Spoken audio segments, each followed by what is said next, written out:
नमस्ते, मी शिल्पा आकार क्राफ्ट्समध्ये आपल्या सगळ्यांचं स्वागत करते आहे. रथसप्तमी जवळ येते आहे आणि बोरनांचे सगळे मुहूर्तही संपत आलेत, पण तरीसुद्धा अगदी शेवटचं हे कस्टमाइज ज्वेलरी सेट आम्ही घेऊन आलो आहे. तेही तुमच्यासाठी कमीत सामानामध्ये घरच्या घरी तुम्ही हे कसं बनवू शकता. चला तर मग सुरू करूया. पण हो, याआधी जर आमच्या चॅनलला सबस्क्राईब केलं नसेल तर आमच्या चॅनलला सबस्क्राईब करा. असेच नवीन नवीन सणासुदीच्या गोष्टी आम्ही या चॅनलवर घेऊन येणार आहोत. आता आपण सुरू कशापासून करायचं आहे. इथे मी रेड रिबिनपासून रोजेस कसे बनवलेत हे दाखवणार आहे. 5 सेंटीमीटर 5 mm ह्याला 5 mm आय गेस रिबिन म्हणतात. तर ही रिबिन मी इथे घेतली आहे आणि याच्या स्टार्टिंगला काहीसं असं त्याला फिक्स करून घेऊन मी इथे अगदी मागच्या साईडला ट्रायंगल बनत चालली आहे. तुम्ही बघता मी पुढच्या साईडला टर्न करते आणि मागच्या साईडला ट्रायंगल बनवते आहे. मध्येही मी अशा प्रकारे हलवा स्टिक करून घेतला आहे आणि मागच्या साईडला ट्रायंगल बनवायचं आहे. पुढून आपल्याला त्याला टर्न करायचं आहे.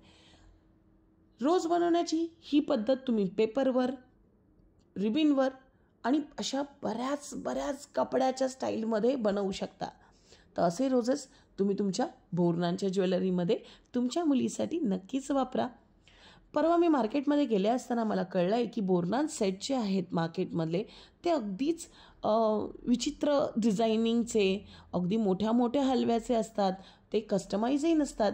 आणि पण मग असेच सेट तुम्ही मार्केटमधून का आणताय आणि तेही इतके महागडे का आणताय. त्यापेक्षा तुम्ही घरच्या घरी सोप्या पद्धतीने असे सेट बनवून बघा, नक्कीच तुम्हाला ते आवडेल. इथे मी खूप सारे रोजेस बनवून घेतले आहेत.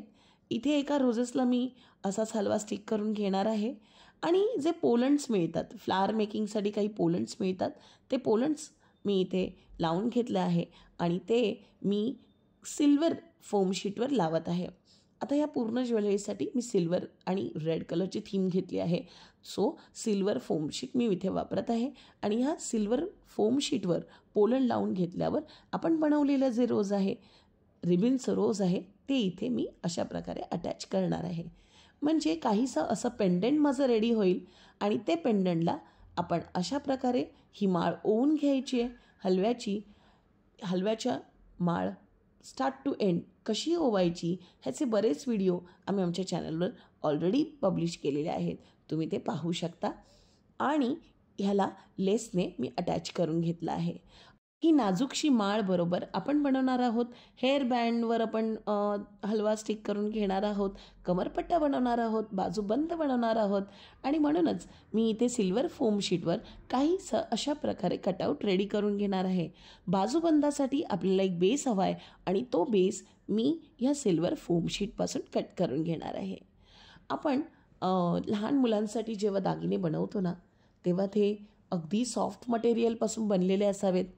ते अगदीच त्यांना न टोचणारे आणि नाजूकशे अशा लेस आपल्याला इथे वापरायचे आहेत, कारण त्या लहान मुलांच्या अंगावर चढणार आहेत.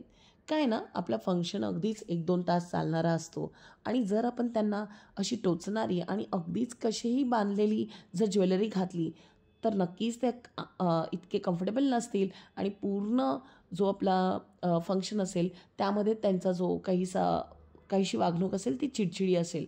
आणि म्हणूनच जेव्हाही बोरनांसाठी, लहान मुलांसाठी ज्वेलरी आपण बनवतो ना, तेव्हा foam sheet, soft material, soft लेस आणि अगदी हलकासा धागा, कुठेही न टोचणारं मटेरियल आपण वापरलं पाहिजे. मी जी इथे लेस घेतली आहे ना, तुम्ही पाहू शकता ही लेस फार नरम लेस आहे आणि ह्या लेसचे दोन्हीही बाजू अगदी सॉफ्ट आहेत, न टोचणारे. आता जे मी रिबिन रोजेस बनवून घेतले होते ते सेंटरला स्टिक करून अशा प्रकारे 6 हलवा मी इथे दोन्ही साईडला स्टिक करून घेणार आहे. आणि इथे रेडी आहे माझा लहान मुलांसाठी, मुलीसाठी बाजूबंद. आता तुम्ही पाहू शकता की बाजूबंदला मी स्टार्ट टू एंड लेस घेतली आहे. कमरपट्ट्यालाही मी इथे स्टार्ट टू एंड लेस लावून घेतली आहे मागच्या साईडला आणि काहीसं अशा प्रकारे हलवा लावून घेतला आहे. 2 हलवा, 1 काळे मणी, एक मध्ये रोज लावून घेतलं आहे, रिबिन रोज, आणि त्यालाही पोलंड अटॅच केला आहे. काहीसं अशा प्रकारे आपल्या ज्वेलरीचं कॉम्बिनेशन रेडी आहे. कमरपट्टा, माळ आणि इथे तुम्ही पाहू शकता एक सुंदरसा हेअरबँड. आता मी इथे सिल्वर फोम शीट घेतली आहे ना, म्हणूनच त्याला साजेसं असं सिल्वर म्हणजे ग्रे कलरचं मी एक हेअरबँड बघितलं होतं मार्केटमध्ये अगदीच. आणि त्या हेअरबँडला मी अशा प्रकारे तुम्ही पाहू शकता की प्रत्येक फुलाला रेड स्टोन आणि त्या फुलाच्या भोवती गोल गोल असं हलवा स्टिक करून घेतला आहे. इथे बनवून रेडी आहे आपल्या अगदीच उद्या परवावर जरा तुमचं वर्णन असेल तर नक्कीच तुम्ही ही ज्वेलरी ट्राय करा. अगदी कमी सामानामध्ये, कमी वेळामध्ये आणि खूपच मस्त हो. घरच्या घरी तुम्ही अशा प्रकारे ज्वेलरी बनवून बघू शकता.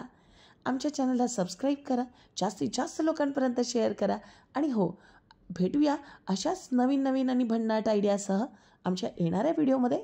तोपर्यंत क्राफ्ट करत राहा आणि ड्रॉइंग जरूर करत राहा. धन्यवाद.